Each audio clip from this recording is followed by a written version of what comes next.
আসসালামু আলাইকুম, কেমন আছেন বন্ধুরা?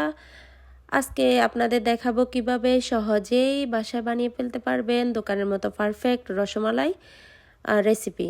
তো চলুন কথা না বাড়িয়ে শুরু করা যাক। আমি প্রথমে নিয়ে নিচ্ছি 2 কাপ গুঁড়ো দুধ। এটা অবশ্য ফুল ফ্যাট নিতে হবে। তো আমি দিয়ে দিয়েছি 2 চামচ ঘি। তো এপাশে আমি একটা বাটিতে ডিম ফেটে নিচ্ছি একটা, আর ডিমটা অবশ্যই রুম টেম্পারেচারের হতে হবে।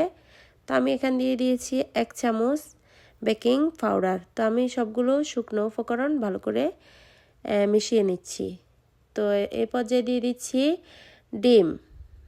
একসাথে পুরো ডিম দেওয়া যাবে না, একটু একটু দিয়ে একটু মেখে নিতে হবে। মেখে মেখে একটা ডো তৈরি করে নিতে হবে। ডোটা হতে হবে নরমও না, শক্তও না। তো দেখতে পাচ্ছেন, এখন আমি ডো তৈরি করে নিয়েছি।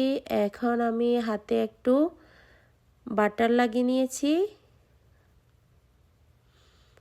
তো এখন আমি হাতের দিকে লক্ষ্য করলে আপনারা দেখতে পারবেন কিভাবে শেপগুলো দিয়ে দিচ্ছি। আপনারা আপনাদের পছন্দ মতো গোল, লম্বা, আরও বড় যে কোনো সাইজের বা যে কোনো শেপের দিয়ে দিতে পারেন। আমি আমার পছন্দ মতো দিয়ে দিচ্ছি। এভাবে আমি সবগুলো শেপ দিয়ে দেব। তো এখন আমি চুলায় একটা ফ্রাই প্যান বসিয়ে দিয়ে দিচ্ছি আধা litre liquid full fat milk. তো এখানে আমি আমার স্বাদ মতো চিনি দিয়ে দিচ্ছি 2টা এলাচ। আপনারা যদি মিষ্টি বেশি খেতে চান তাহলে আরেকটু বেশি দিবেন চিনি। তো আমি এখানে দিয়ে দিচ্ছি জাফরান 1 চিমটি। তো এখন ভালো করে দুধের সাথে মিশিয়ে নিচ্ছি সবগুলো। তো আমি এই পর্যায়ে দিয়ে দিচ্ছি 2 কাপ গরম পানি। তো আরেকটু মিশিয়ে নিচ্ছি। এটা ফুটে আসা পর্যন্ত অপেক্ষা করব। তো দেখতে পাচ্ছেন ফুটে উঠেছে। এখন আমি আরেকটু নেড়ে ছেড়ে এবার যে রসমালাই শেপ দিয়ে রেখেছিলাম ওগুলো দিয়ে দিচ্ছি।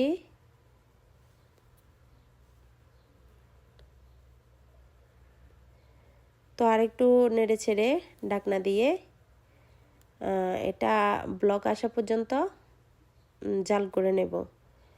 তো এটা খেয়াল রাখবেন, মাঝে মাঝে যখন ফুটে উঠবে তখন ঢাকনাটা একটু উঠিয়ে নিতে হবে, তারপর আবার ঢেকে দেবেন। এভাবে 3-4 বার করলেই দেখতে পাবেন আপনার রসমালাইগুলো রেডি হয়ে গেছে, অনেকটা ফুলে উঠেছে দেখতে পাচ্ছেন। তো আমি এখন নেড়ে ছেড়ে দিচ্ছি, আবার আরেকটু ঢেকে জাল করে নেব।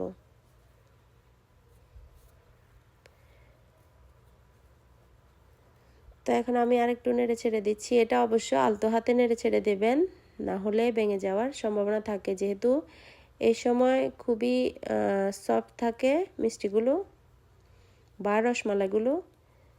তো দেখতে পাচ্ছেন আমার রসমালাইগুলো একদম ফুলে ডাবল হয়ে গেছে। এখন আমি এগুলো ফ্রিজে রেখে দেব 2 ঘন্টা। তো 2 ঘন্টা পর দেখতে পাচ্ছেন আমি রসগুলো থেকে যে মিষ্টিগুলো আলাদা করে নিয়েছি। আর ওই রসগুলোতে আমি আরেকটু গুঁড়ো দুধ দিয়ে আধা কাপ গুঁড়ো দুধ দিয়েছি। তারপর এবার জাল করে একটু ঘন করে নিয়েছি, যেহেতু মালাইটা একটু ঘনই হয় সেহেতু আমি ঘন করে নিয়েছি। আর এবার দিয়ে দিচ্ছি আমি মিষ্টিগুলোর উপরে।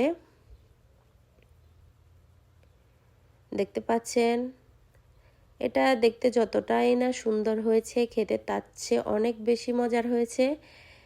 যে খেয়েছে সে বলেছে এটা দোকানের মতোই হয়েছে।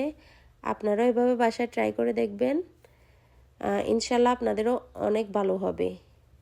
আর কেউ বুঝতেও পারবে না এটা বাসায় বানানো হয়েছে, সবাই ভাববে এটা দোকান থেকে কিনে আনা হয়েছে।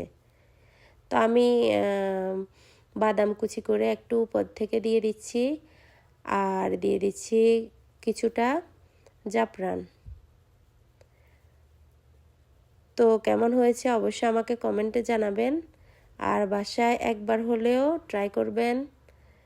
আর নতুন হয়ে থাকলে আমার ভিডিওটা ভালো লেগে থাকলে অবশ্যই আমার চ্যানেলটা সাবস্ক্রাইব করবেন, পাশে থাকবেন। আর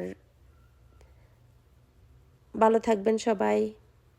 আল্লাহ হাফেজ।